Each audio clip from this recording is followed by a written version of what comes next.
Here we go. New Testament Survey Lecture 12, page 3, as we finish up in lightning speed.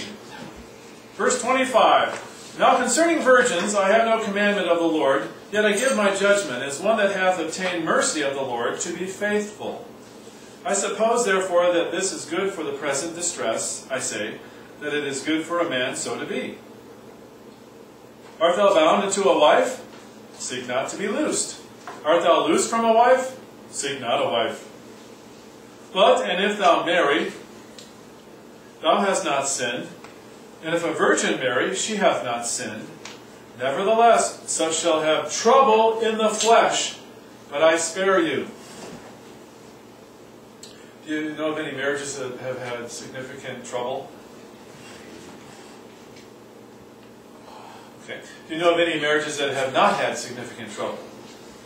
Yeah, my marriage is perfect. When I hear that, I just smile at them and go, oh nice. My marriage is perfect.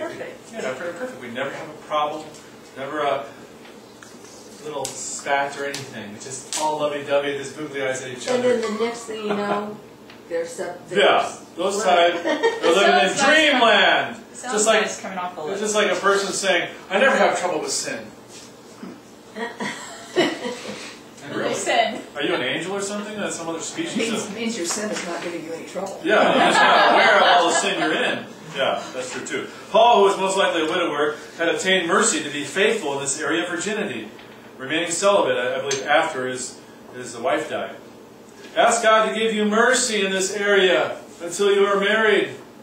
Single person, you need mercy. Paul states that it is good for a virgin to stay a virgin, not getting married. Why? Because of the present distress that is with us today. Life is hard.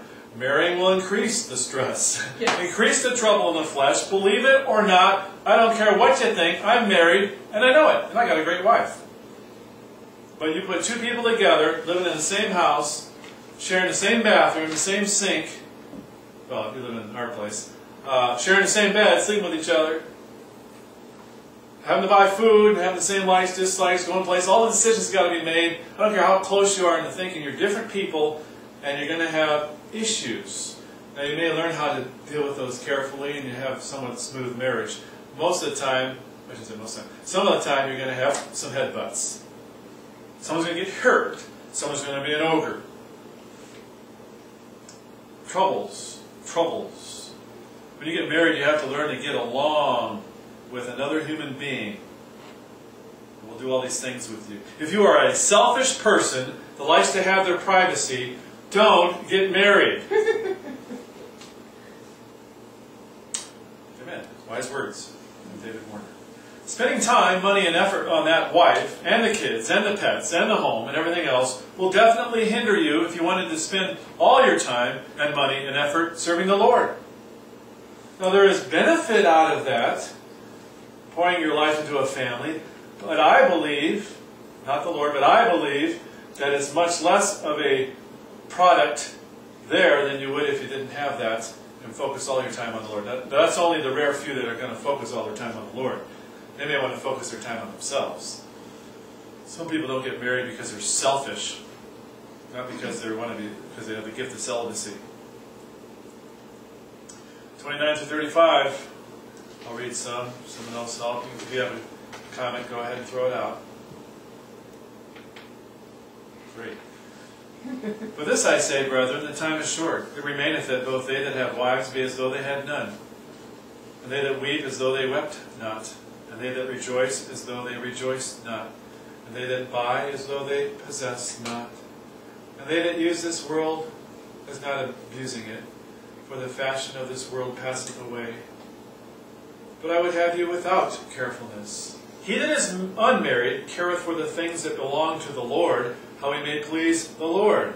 But he that is married careth for the things that are of the world, how he may please his wife. If someone would read 34, 35. There is difference also between a wife and a virgin. The unmarried woman careth for the things of the Lord, that she may be holy both in body and in spirit. But she that is married careth for the things of the world, how she may please her husband.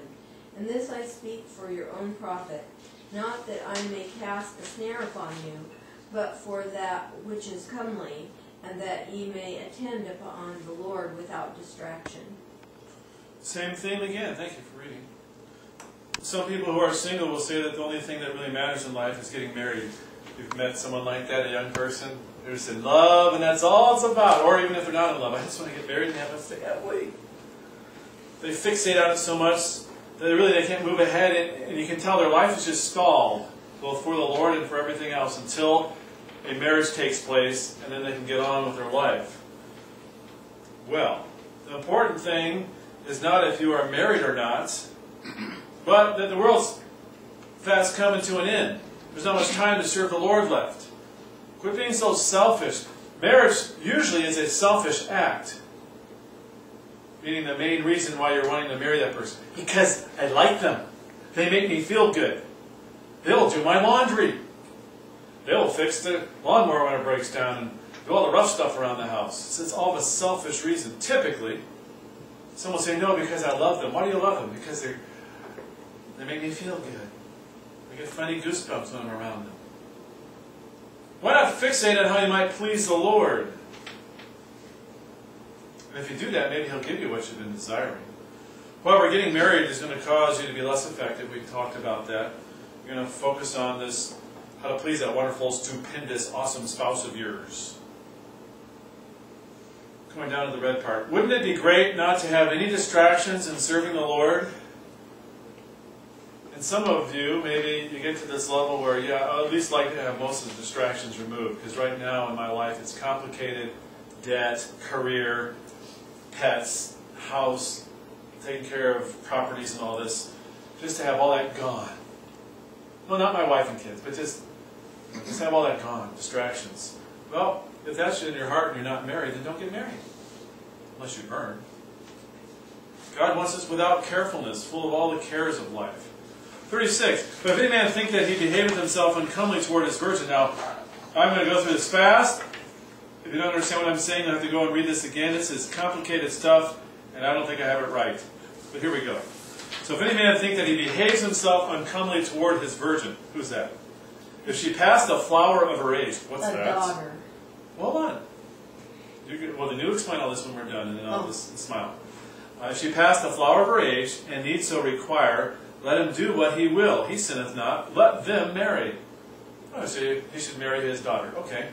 Nevertheless, he that standeth steadfast in his heart, having no necessity, but hath power over his own will, and hath so decreed in his heart that he will keep his virgin, doeth well. Is that his own virgin himself? Or is that this daughter? Is that the girl he is liking? So then he that giveth her in marriage, that sounds like a father, yeah, doeth well, but he that giveth her not in marriage doeth better. I have gone over this so many times. Yeah, one verse sounds like this, but you get to the next verse and it sounds like it's talking about a guy and a future bride. Well, then you get to this verse, it sounds like it's a father and his daughter. So I believe there's two basic viewings of this passage. One, from the standpoint of a man having been espoused in marriage to a virgin girl, and they haven't consummated the marriage yet. Now she's getting past the flower of her age, so that to me means she's getting to be where she might not be able to bear children anymore, and they haven't consummated the marriage yet. They're espoused. Let them officially marry. It could be that.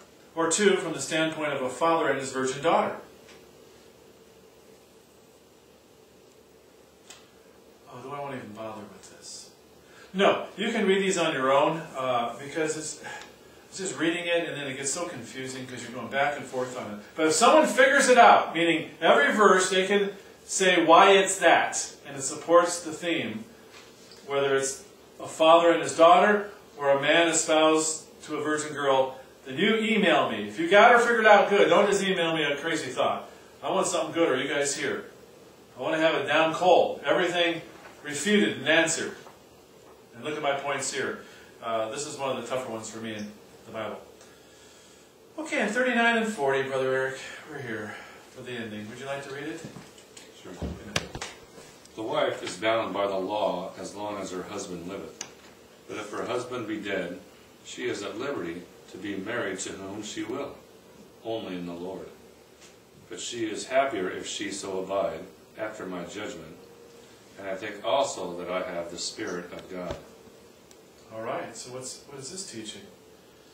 It is totally permissible under the law and in the New Testament times for a widowed person to marry. Of course, okay. But they will be happier if they remain unmarried, according to Paul. How would he know? Because he's probably a widower, yeah. So, and the Spirit of God. So do you agree with this? Happier? Now, I don't know. I've never lost a spouse and then been unmarried. So, I can see where some people just say, I'm okay.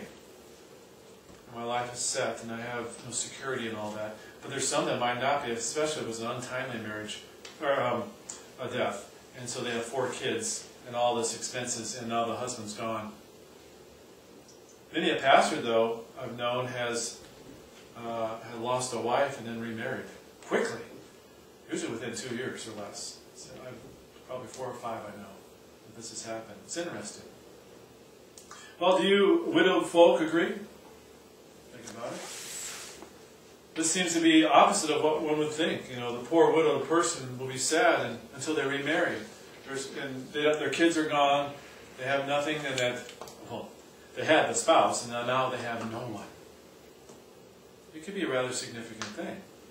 But you're not going to have the distraction, disruptions, and disasters and disturbings that someone living with them will naturally bring along as a fellow sinner. But also, if you wanted to serve the Lord, I think that's the main point Paul's saying here. If you want to serve the Lord without distraction, don't remarry, or don't get married in the first place. 1 Corinthians 8 we'll tag on to next week, and hopefully we'll catch up. Thank you.